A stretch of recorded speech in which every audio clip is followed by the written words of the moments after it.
Capricorn Sun, Sagittarius Moon, welcome to your 2021 Sun and Moon reading. If this resonates, consider a personal reading. Just send me an email and we can make that. We can go ahead and set that up. When you view it is when you're meant to see it. It doesn't matter the time of year. So make sure you check out my 2020 Sun Moon readings that are still in my playlist. I'm doing these in the order of requests in the comments, so be sure to post yours up. First portion of this reading, I will go over the traits of your Sun Moon combination. I'll lay out the main cards. We'll take a quick look at your 2021, sorry. I think I keep on saying 2020. The second portion of this reading will be the link below to the VIMEO reading, where I'll have a deeper interpretation of the cards with clarifiers. I'll be dividing the year up into 4 separate sectors. Other things to mention, ask me a question on Instant Go. Check me out on Facebook, Instagram, and TikTok. Also, check out my playlist for what is your ideal career based on your midheaven sign and what is your compatibility with your partner's sun sign. Otherwise, like, share, subscribe, and or donate. And let's go over the traits of your Sun Moon combination. So, Capricorn Sun, Sagittarius Moons. Your upbeat Sagittarius Moon doesn't allow your Capricorn to get too moody or depressed. You're creative and driven, but can also be avoidant and insecure. It's a challenge for you not to flare up if something gets your goat. See what I did there? Ha ha ha. People appreciate your sense of humor and your charm. In relationships, you need connections with intellectuals, and you're careful in the friends that you choose. Your ideal partner is someone who is okay with you calling the shots and also has a lot of patience. You do have an impulse to wander, so your mate needs to respect your freedom and keep things interesting. In career, you like to be involved in many adventures, but need to keep them organized. You prefer to be the boss, and your social position and reputation is important to you. You tend to be drawn to jobs that involve a lot of travel and the hustle of being in different places. So let's see what's going on.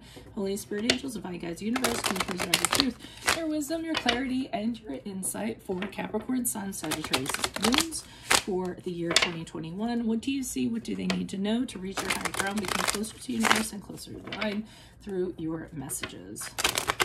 Any messages you have would be greatly appreciated, and we thank you for Capricorn Sun, Sagittarius Moons for their greater good.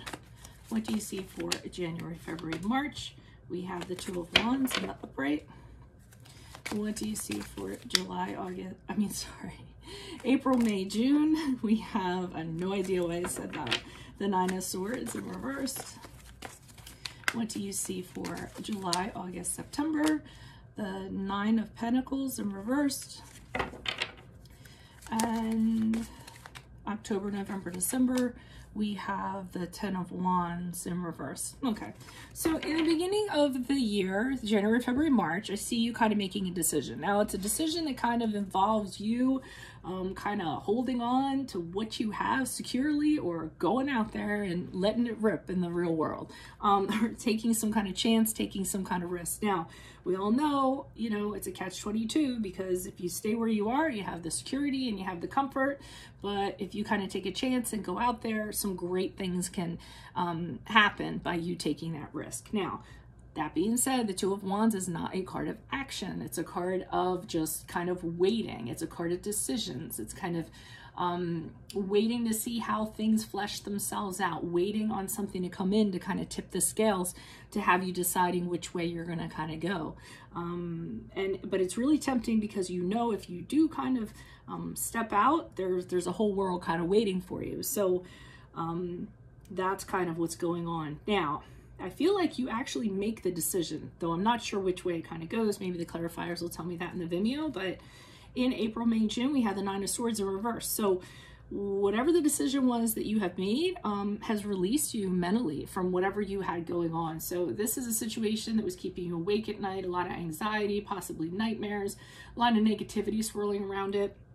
And I see it being released. So you're kind of out of your head in regards to that. And I feel like it, you know, it's just a huge relief for you. And you've dealt with everything, all the what ifs and everything else, all the fears, and now you're recovering from that. And because I think it was a really difficult time for you. Now, I do see in July, August, September that you may be having a little bit of a financial struggle. So I kind of feel like you took the risk route because of this card, actually. So even though you're released mentally and, you know, that's all good, I think in the financial department, it's going to be a little bit of a struggle. I feel like you might be relying on somebody for money or to send you money. You might feel like you're failing in the financial department. Another thing is you might be working really, really hard, almost to the point of workaholicism or a workaholic. I was trying to turn that into an adjective, just to kind of keep your foot in the door, you know, or anything in regards to that. Money is really your central focus for in July, August, and September. But then I feel like it turns around a little bit because we have the Ten of Wands here in reverse. So I feel like you're just kind of, you stopped allowing yourself to be the victim. You're lightening up on yourself a little bit. You're not taking things so seriously anymore. I mean, but in a good way. I think it was overly so here, almost to the point of that was all you thought about. And here you're freeing yourself up from those burdens and what was kind of holding you down in that regard. So you can also be, here you were kind of overworking a little bit, doing a little bit too much. Here you're kind of telling people, no, thank you, I can't. Maybe because you're realizing that you need to kind of look out for yourself and have some self-care, and you're not going to take on more than you need to, because I think you learned back here that that's maybe not a good route to go. So that's what I have for you all. If it resonates, consider a personal reading. Otherwise, click on the Vimeo link below. It'll take you where you need to go in terms of clarifications, and we'll go into this deeper. Otherwise, check out my playlist for my 2020 Sun Moon readings. What is your ideal career based on your midheaven sign? What is your compatibility with your partner's sun sign? Like, share, subscribe, and or donate. Otherwise, I'll see you in the Vimeo reading. Adios from Veronica Garnett. Bye.